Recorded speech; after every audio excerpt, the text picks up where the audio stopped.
जय सेवा साथियों, आज हम आदिवासी समाज के आरक्षण के विषय को लेकर बात करना चाहते हैं और मैं यहाँ हमारे समाज के बंधुओं को बताना चाहता हूँ, सरल भाषा में समझ सके इसलिए यह वीडियो बना रहा हूँ। पहली बात यह है कि जो प्रमोशन जो है, आज हम दो ही विषय पे बात करेंगे, एक प्रमोशन और दूसरा फर्जी आदिवासी। प्रमोशन पिछले 2 साल से अटका हुआ है। इसका कारण केवल और केवल राज्य सरकार के द्वारा सही नियम नहीं बनाना है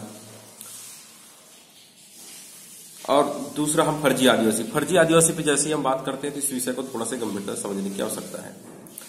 पहला ये कि जो फर्जी है आप जान जाएंगे कि कौन आदमी फर्जी है कौन नहीं है। उसके बाद आप पत्राचार करेंगे, उसके बाद आप रोड की लड़ाई लड़ेंगे, आंदोलन करेंगे, ज्ञापन देंगे। साथियों, आप इतने सारे काम कर लेंगे, चाहे आप घेराव कर लीजिए, चाहे कितने भी आंदोलन कर लीजिए, जो फर्जी जाति प्रमाण पत्रधारी है वो सीधे सीधे जाता है और हाईकोर्ट से स्टे लेके आ जाता है और उसके बाद उसमें सरकार भी कुछ नहीं कर सकती। वह यह कहेगी कि जब तक हाई कोर्ट का कोई डिसीजन नहीं आ जाता है तब तक हम कुछ नहीं कर सकते। साथियों, मेरा यह कहना है कि हम लोग जो भी संगठन है आदिवासी समाज में, चाहे वो कर्मचारी संगठन हो, चाहे आदिवासी समाज का और संगठन हो, हम लोगों ने अपना ट्रैक कभी भी नहीं बदला। हम लोग अभी भी ज्ञापन दे रहे हैं, पत्राचार कर रहे हैं। संवैधानिक अधिकार तो हमको कानूनी लड़ाई से ही मिलेगा। संवैधानिक अधिकार यदि हमको चाहिए तो हमको हाई कोर्ट और सुप्रीम कोर्ट का रास्ता अपनाना पड़ेगा। हमने एक मुहिम चलाई थी जो फर्जी आदिवासियों के लिए जिला कोर्ट, हाई कोर्ट और सुप्रीम कोर्ट के लिए हमको लड़ना है। बहुत सारे लोगों ने शुरू में जब हमने मैसेज किया, जब लोगों से हमने मदद मांगने की कोशिश की तो बहुत सारे लोगों ने तरह तरह की बातें करना शुरू कर दिए। ऐसा होता ही है सामाजिक मुहिम जब भी आप चलाओगे तो साथियों, अभी तक आप खुद सोचिए, ना ही कर्मचारी संगठन, ना ही आदिवासी समाज के कोई भी संगठन अभी भी इस लड़ाई को नहीं लड़ रहे हैं। फर्जी आदिवासी समस्या इसलिए भी बहुत बड़ी है क्योंकि अभी बहुत सारे लोग बोलते हैं कि 700-800 ही तो है। ये लोग वे लोग हैं जिनकी हमको जानकारी है, जिसको राज्य सरकार ने जांचा है, तब पता चला है कितने लोग हैं। लेकिन याद रहे, ये लोग अभी भी नहीं हटे हैं। जांच होगी तो पता नहीं। बहुत सारे लोगों से हम जब जानकारी प्राप्त करने की कोशिश की तो कुछ लोग बोलते हैं 8,000 है, कुछ लोग बोल रहे हैं 10,000 है। साथियों, ये 8,000 10,000 जो लोग हैं, एक समय ऐसा आएगा कि ये लोग तो नौकरी कर ही लेंगे, इनके आने वाले बच्चे भी नौकरी करना शुरू कर दिए होंगे। क्योंकि जो लोग अभी नौकरी में हैं, जरूरी थोड़ी है कि वो 18 साल या 20 साल के लोग होंगे। स्वाभाविक सी बात है, 40 साल के होंगे, 50 साल के होंगे, जो सचिव स्तर तक भी पहुंच गए हैं। वो लोग इतने एज के हैं तो उनके बच्चे भी अभी इसका फायदा उठा रहे हैं। तो साथियों, यह प्रश्न उठता है कि भैया आरक्षण किसके लिए था? एक तो आदिवासियों को, आदिवासी हो चाहे SC के वर्ग के लोग हो, इनको हमेशा ये कहा जाता है कि आप कैटेगरी के दम पे आए हैं, कैटेगरी के दम पे आए हैं। तो साथियों, जब तक हम इन लोगों को, हम लोग जो हमारे हिस्से का है उसको भी ये लोग नौकरी कर रहे हैं, तो इसको हटाने का एक प्रॉपर तरीका अपनाना पड़ेगा। बहुत सारे लोग इस विषय पर इंटरेस्ट इसलिए नहीं ले रहे हैं क्योंकि जब हाई कोर्ट और सुप्रीम कोर्ट जाएंगे तो स्वाभाविक सी बात है, एक दिन में डिसीजन तो आएगा नहीं, उसमें साल भर 2 साल भर लगेंगे। तो मैंने लोगों को बताया भी था कि भाई जब इस लड़ाई को लड़ना है तो ये सामूहिक लड़ाई है, कोई एक व्यक्ति इसको नहीं कर सकता है। और हम इस लड़ाई को इसलिए लड़ रहे हैं क्योंकि हम सुप्रीम कोर्ट गए थे, जो पिछले हलवा कोष्ठी का जो विषय था उस विषय पर हमने सफलता भी हासिल किया, मेमोरेंडम को चेंज करा के भी दिए। तो इससे हमका साहस भी बढ़ा है। और साथ ही अभी जो हमारा जिला कोर्ट रायपुर है उसमें जो फर्जियों को जो संरक्षण दिए, जो सर्कुलर 3 जून का जो सर्कुलर था, उसमें सचिव जी ने जो संरक्षण दिया फर्जियों को, तो हमने उसके खिलाफ भी केस लगाया एट्रोसिटी एक्ट का कि इस तरह से किसी को संरक्षण नहीं दे सकता।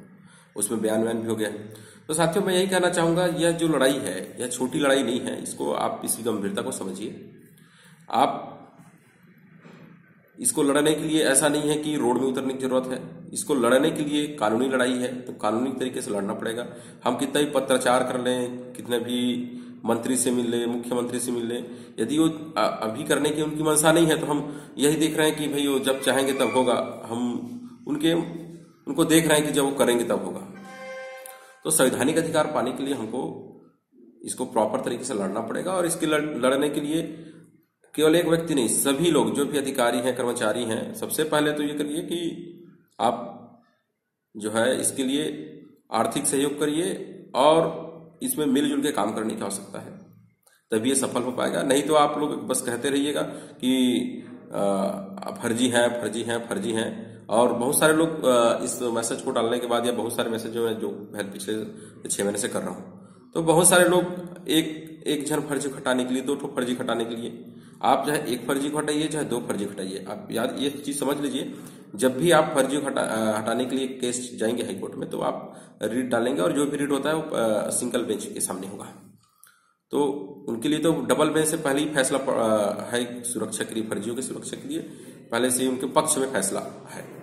तो जब तक उनके जो पक्ष में फैसला है, उस फैसले को जब तक हम लोग नहीं बदलेंगे, तब तक इस समस्या का समाधान नहीं होगा। मैंने पहले भी बताया था कि भाई यदि हाई कोर्ट हमको जाना है, बहुत लोग ये बोलते हैं कि आप जाइए और केस कर दीजिए, कितना लगेगा, 10,000 5,000 लगेगा। तो भाई मैं केवल केस इसलिए नहीं करना चाहता हूं कि वो एक बार कर दूं और फिर घूमते फिरते रहूं। ये लड़ाई केवल मेरी लड़ाई नहीं है, पूरे समाज की लड़ाई है, और आदिवासी समाज को इस विषय को समझने की बहुत आवश्यकता है। जो फर्जी लोग हैं, हम ये चाह रहे हैं कि जब से हमको आरक्षण मिला है, चाहे एसटी वर्ग को, चाहे एससी वर्ग को, जब से हमको आरक्षण मिला है, और जितने लोगों ने अब तक फर्जी जाति प्रमाण पत्र बना के आदिवासियों का अधिकार का जो हनन किया है, उनको एक साथ यदि निकालना है, तो सबसे पहले हाई कोर्ट के जजमेंट को जो उनके संरक्षण में है उसको बदलवाना पड़ेगा, उसको 3 बेंच के सामने इस विषय को ले जाना पड़ेगा, तब हम इस केस को जीत पाएंगे। और जब यह जीतेंगे, उसके बाद जहां जहां फर्जी मिलेंगे, चाहे किसी भी जगह, तब हम आंदोलन करेंगे, तो उसका असर रहेगा। जब हाई कोर्ट से हमारे पक्ष में यदि फैसला आ जाता है, जब हम मेहनत करेंगे, और मुझे ये विश्वास है क्योंकि हमने सुप्रीम कोर्ट में जाके करके आ चुके हैं, अभी तक कोई भी संगठन ने, मैंने यह देखा है कि छत्तीसगढ़ के किसी भी संगठन ने आज तक कानूनी लड़ाई का सहारा नहीं लिया है। तो साथियों, इस कानूनी लड़ाई में आप साथ आइए, तभी इस विषय का समाधान हो सकता है। नहीं तो आप चिल्लाते रहिए, कहीं कहीं आपको फर्जी मिल जाएगा, ये फर्जी है, वो फर्जी, करते रहिए। और बहुत सारे लोग आंदोलन करते रहते हैं, बहुत सारे लोग भी आग बताते हैं, सभी विभाग में फर्जी जाति प्रमाण पत्र के आधार पर नौकरी कर रहे हैं।